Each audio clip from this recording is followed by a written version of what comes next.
Hidely ho, peoples. Ooh, let's just get some of this stuff out of the way. Alright, today we have some classic Technics headphones. So we've got a couple of pairs of, I can never remember, there are two pairs that were called 1200. This is the, what is it? RPDJ1200. They're the RPDH1200, which is the bigger version.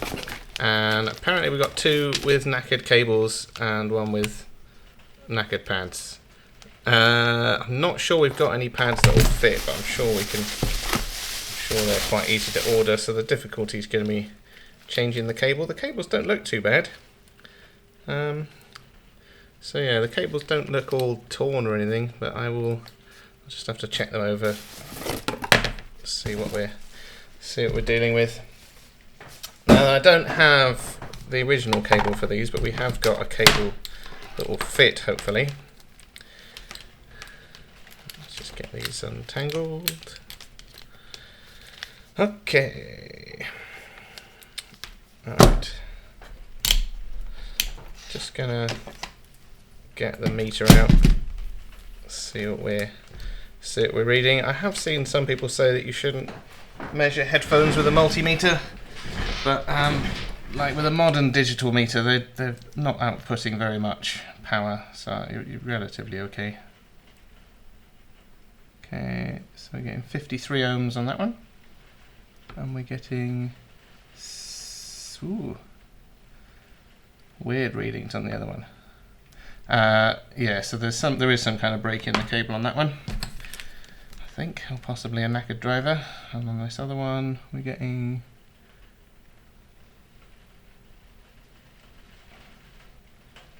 yeah, that's not right.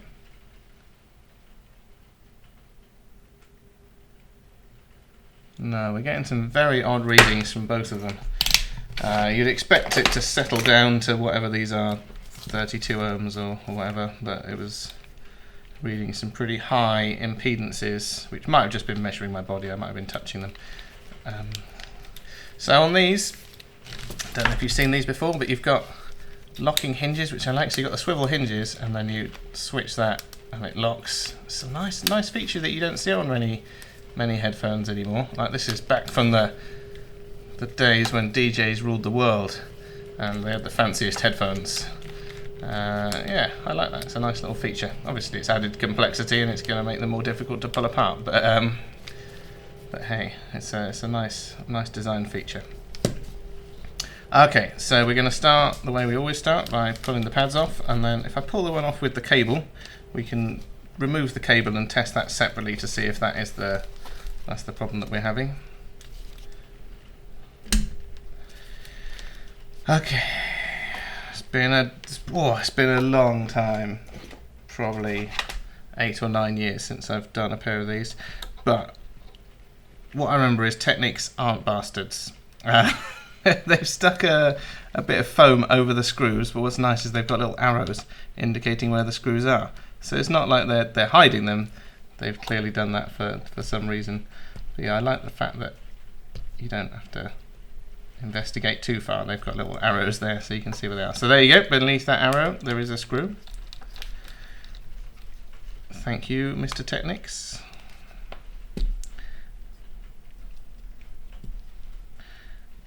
Yeah, if this was Pioneer, they would probably have decoy arrows which would point to the wrong place, because I'm sure they designed theirs deliberately to be impossible to pull apart.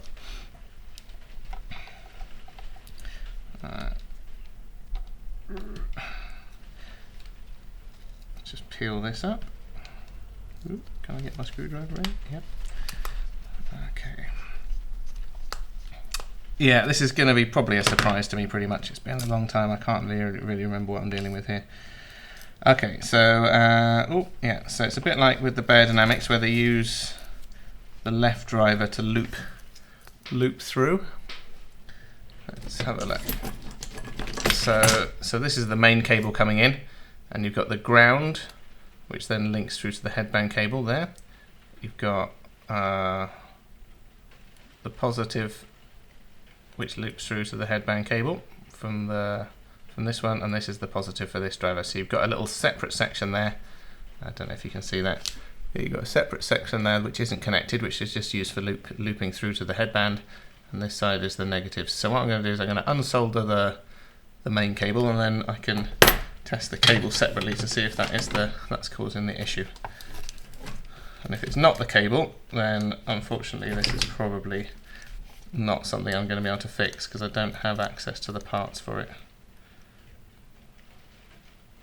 But it will be a good problem solving video. So yeah, at the moment when I test it with a meter, we're testing the whole system. So we're testing the driver and the cable. So what I have to do is remove the cable from the equation, and then I can test all the parts separately because they won't be joined together anymore.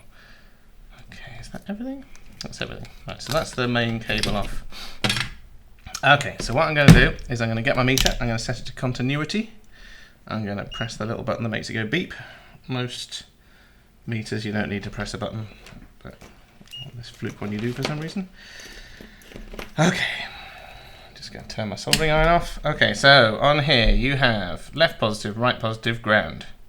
So we're going to check the ground wire first, which I'm going to assume is the orangey kind of plain metal one. And that is... that could be a bit knackered. I get a reading sometimes, but it's like the wrong reading. Okay. So that's all good. You're getting about 2 ohms on the right. On the left we're getting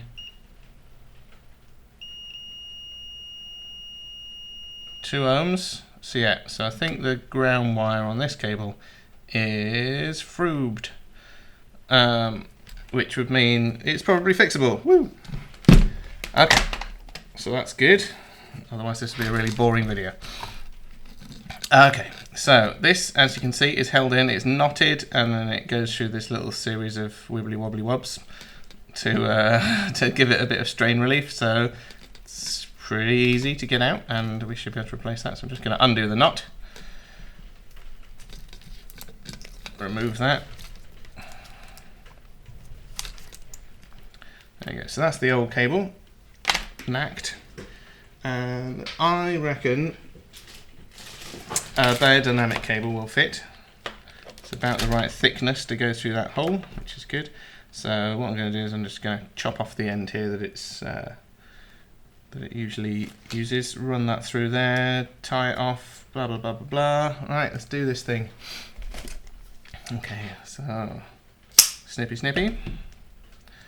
Save that for later. Run that through the grommet. Pull that through, and as you've noticed, I ran it through there before I got the wires out the end, because it's easier to get through when it's in one piece. But now I'm going to remove the outer coating to separate out the wires internally. And we can solder it on. This might be a nice quick job, hopefully.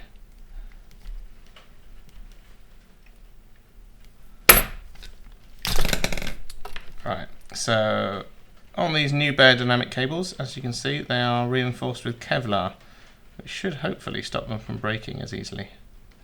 But it does make soldering them a bit of a bitch. So you've got to remove the Kevlar, because if that gets in your solder, it goes all kinds of wrong. Oh, pardon me, I must be allergic to Kevlar. Right, okay. Pliers, I don't know, what? Wire strippers, there we go. Right, so I'm going to strip off a little bit of that. And I'm going to tin the ends, and then I'm going to run it all through the strain relief. So I've got a bit more Kevlar there, just remove that.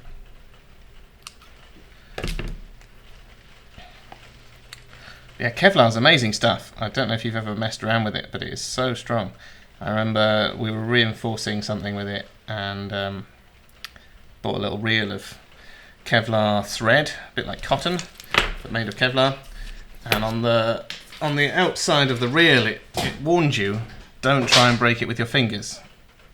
And I thought, oh, that's a bit weird, but fair enough. I bought some special Kevlar shears. I had all the right tools to do it, and I thought, you know, you couldn't break it with your fingers because it's really, really strong. But would you believe it? Halfway through the operation, I pulled it through and thought, oh, I'll just snap that off. Grabbed it, yanked it. It nearly chopped my finger off. It's really, really, really horrible. Yeah, so the warning, if you do get it, read the warning message. Do not try and break it with your fingers. It will really hurt. And that's how Jason lost a finger. Right, let's solder this. I've got a new soldering tip, which is not great. I might need to change that back.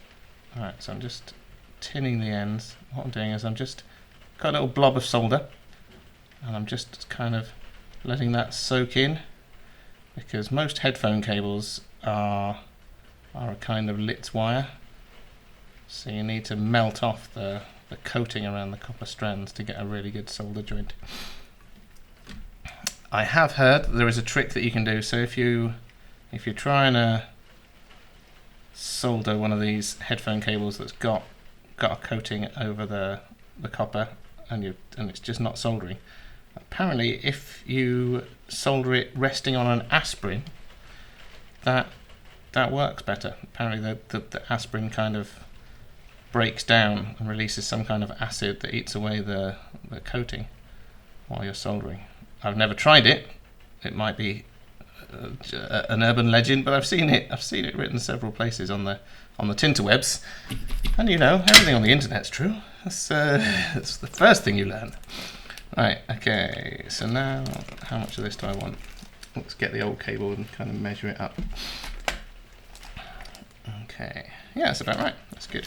Right, so I'm going to do the same thing again. I'm going to wrap it around these little posts in there, which are used for strain relief.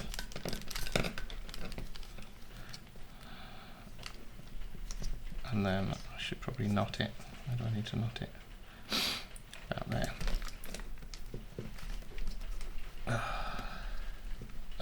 No, forget it. I'm just going to go around there. I'm going to use hot glue. This cable does not want to be knotted like the old one was. Right.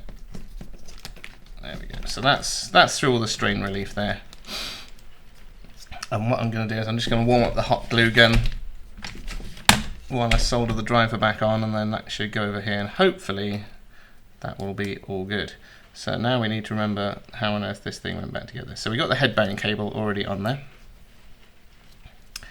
and on the Beyerdynamc cables, the black one's ground, right is right and left is white. Red is right and left is white.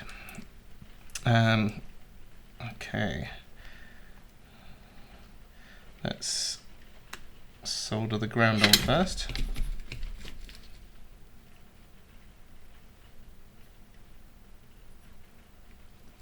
There you go, that's the ground wire. And now, is the cable on the left on these? I think it is. Does it have markings? Oh no, the cable's on the right on these ones. Watch out. Watch out! Cable's on the right. Okay, so in that case the other one is the left. Just going to join that on over here.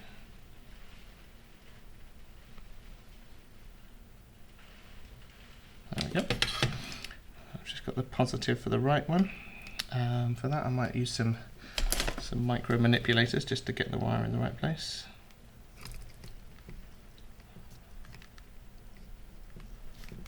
There we go. Tack that on.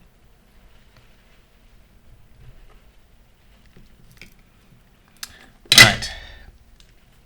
So that is now soldered back in place. And before I put it together, I bust the meter out again, and I'm going to just check that we're getting kind of vaguely the right readings now. So I'm looking, I can't remember how much these are. I think they're around 35, 25 ohms, something like that. So I'm hoping that if I touch that to there and that to there, I'm going to get 35 ohms. There we go. And if I try the other one, 35 ohms. There we go. So that's a good sign that these are going to work when I get them back together. Right, so hopefully the hot glue gun is hot enough now. But yeah, as I said, modern multimeters put out about 3 volts. So alright to test most headphone drivers, especially DJ ones that are designed to take loads of power. There are players out there that will put out, like the Aslan Khan Alpha puts out 4 volts as standard, or 8 volts if you're running imbalanced. So the 3 volts from your meter should be alright. I wouldn't leave it on there for too long because you're going to heat up the driver running DC voltage through it. But just a quick test, it should be fine. But don't use one of the old school ohm meters because they can put out a lot more voltage. Yes, if you got an old analog one with a little needle, don't do that.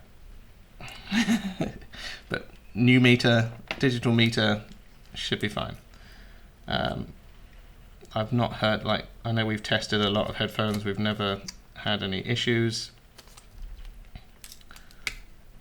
but I'm always a little bit cautious. But yeah, if you've got something like this which is broken, you're not going to break it more necessarily. But yeah, it's a good way of just checking what the issue is, and also it's a good way of testing it when it's still in pieces. So I'm just going to screw this back together.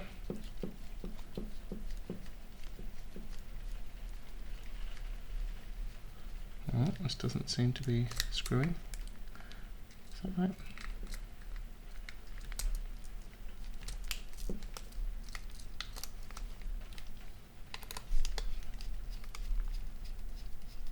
There we go. I think the screw just wasn't aligned properly with the hole. Alright. Nearly there. Final screw. Oh, careful now. Right. Get some of that foam out of the way. Yeah, I'm trying not to unstick more of this than I need to so I can stick it all back down nicely. There we go. So not perfect, but it's back on. Get the pad back on.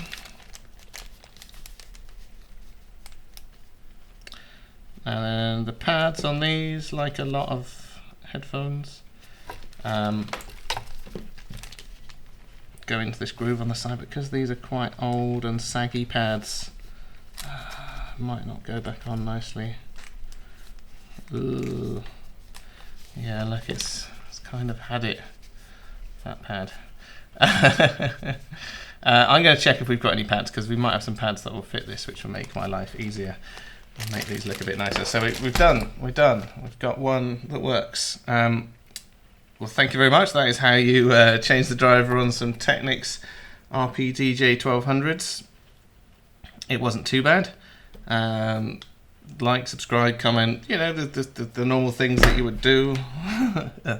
And I'm going to do this other one, and you're welcome to watch this other one if you want. Why not? Let's get some more view time in. You never know, there might be surprises in here. It could be some kind of treasure. We don't know till we open this badger up. All right. Also, then you've got 2 examples of it being done. Okay, so let's check this again. So now we know we're looking for 35 ohms, a nice stable 35 ohms on there. Let's have a look. So we got the meter out. We're going to measure that. We're getting... Ooh, no. Yeah, something... No.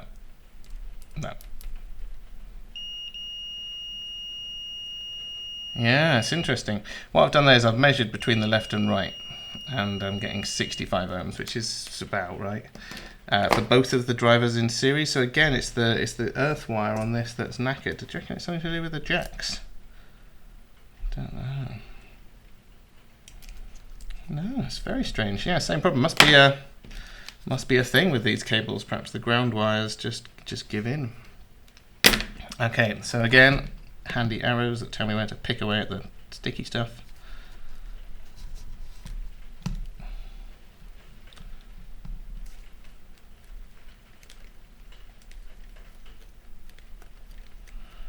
Okay.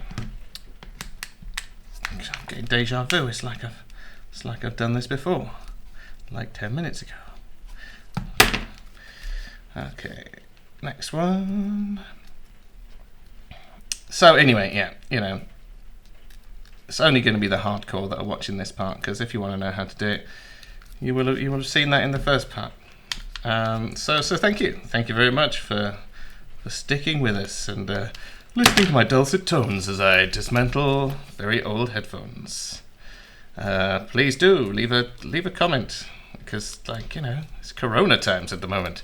I don't get to see many people. I'm not out partying and having fun. I'm basically just working 7 days a week doing this, which is good, because obviously I feel for people who have been out of work, because money worries are not cool. Yeah, I've had the opposite problem in many ways, where I've had more work than I could cope with. I think I've only had like 2 days off this year, which is pretty incredible. So I've been working 7 days a week, and many days having to get up at 6 in the morning to be able to get all this stuff done, finishing at 9 at night. So I'm tired, and got nothing better to do than chat to people in the comments. So yeah, leave a comment. And yeah, just tell me what's going on. What fun things have you been up to? Let me live vicariously through you. Have you got any new hobbies? Who knows? Oh man, I miss hobbies. But, you know, I'm going to come out of this with some actual money. I've been super poor forever, but working 7 days a week pays the rent, pays the bills, might even be some money left over for fun things. But yeah, I really miss DJing. Oh god, man, who would have thought playing vinyl was addictive? But it totally is. I just haven't had time to get behind the decks. But yeah, hopefully, once this whole thing's over, I can get some more stuff, and they can do work instead of me, and I can have fun. Don't get me wrong, this is fun. This is keeping me, you know, mentally alert and busy, which is good.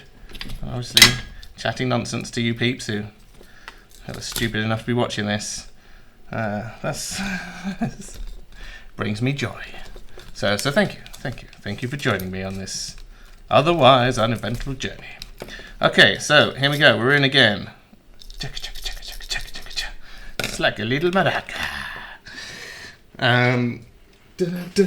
Yeah, I think as you probably noticed, if you've been watching this is it. This is I've gone over the edge now. It's starting to go a bit mental from all of the work. But it's super interesting. I have got to work on some very interesting projects. I've got to work with some big companies, most of which I can't really talk about because it's all secret. But yeah, I've got to make some very interesting stuff over the pandemic. Yeah, it's nice to be doing a bit of product design, bit of graphic design, as well as dicking around with headphones. So yeah, it's ups and downs. The good point is, you know, nearly paid off my mortgage, which is nice. And then I can have my midlife crisis and buy myself a new sports car. Although the RX-8 will be deeply saddened if I replace it. Okay, all right, we's in. Enough being mental. Time to get serious, yo. Just as I said, you should, like the last one, I'm like, don't strip it off till you put it through. And I totally ignored my own advice there. It's not, on this one it's not too bad because it's not too tight a fit, but when you've got a real tight fit, you don't want to be doing this stuff first. You want to get the cable through the hole first. Alright, okay, tinning the ends with solder. So when we're soldering, generally we will tin the ends of the wire, thusly, so getting a bit of solder on the actual wire itself before soldering it in place. So as you can see, to get the solder on there does take 10 or 15 seconds to get it to kind of soak in. And you don't want to be holding the soldering iron against the driver for that kind of time because you'll start melting parts of it. So tinning the wire first, getting the wire all nicely soaked up with solder really helps the whole operation. Okie pokey. Just gonna warm up the hot glue gun again while I'm doing this. So that's going through. Pull through a decent amount of it. Wrap it through the lift off the strain relief, make sure we've still got enough length, which we have. Okay, where's my driver? Ooh, ooh, where's it gone? Oh no, what have we done with it? Oh, there it is. Dangling off. Oh man, I am tired today. Not only am I just chatting nonsense, I'm losing stuff that's right in front of me. I think. Oh man, I'm really hoping this summer that this stuff's all over, because I need a day off. I need a day off in the sun. I need to be eating ice cream and just lying on the grass in the sun. So that's where I'm at. That's where it's at. Alright, so I've forgotten. Oh yeah, this one's right. So that one's left. Right, I think it's going to be manipulators. These things are super handy. So they're little, they're even smaller than needle nose pliers, and they're designed just for kind of holding bits of wire in place, so you don't burn yourself, and you can also get right in there. So that's that one. Is that nicely soldered? Yeah. Let's get the right. Oh, come on. Seriously, why are you fighting me? I just did the other one so quickly. Why is this one causing me issues? Alright. There we go. We're in. Let's do this.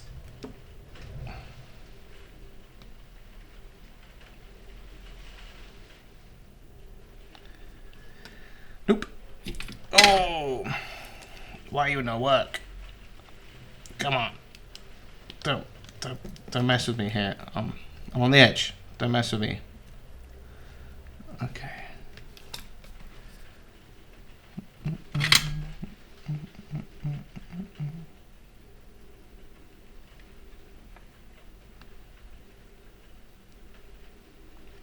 There we go. Now we're winning. Okie dokie. So that's the other wire. Let's test this one. Oh, my meter's gone off. Okay, so we're looking for the magic 35 ohms. Let's go. Alright. We have got 35. Woo! And we have got 34.6. Close enough. That's within tolerance, I would have thought. Yep, they're never exactly spot on. Okay, I'm just going to wrap this through the strain relief again. Oh, careful now. Oh, I didn't leave myself quite as much room as I would have liked. But, you know, let's pull a bit more through. There we go, that's more like it, so that's all in there. Just a bit of hot glue just to stop it from coming out. Whoop. Scoop. There we go. Winner, winner, chicken dinner.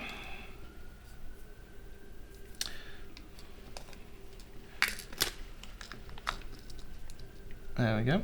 Or obviously, vegetarian version of whatever chicken dinner may be. Although I don't agree with all this fake meat for vegetarians. I think you get two types of vegans and vegetarians. You get the kind that like vegetables and enjoy being a vegetarian and just like relish in the delicious recipes that you can cook and don't even think about it. And you get the kind that are doing it because they hate themselves and they're doing it to punish themselves, and they eat really bland food. And but yeah, I just don't think you need fake meat as a vegetarian. The vegetables are delicious. Right, we're in. That's enough raving and ranting. So there we go. So that's 2 pairs done. And my God, if you stayed till this point, you're as crazy as I am. But thank you. You know, my heart goes out to my peoples. Have fun. All right, bye.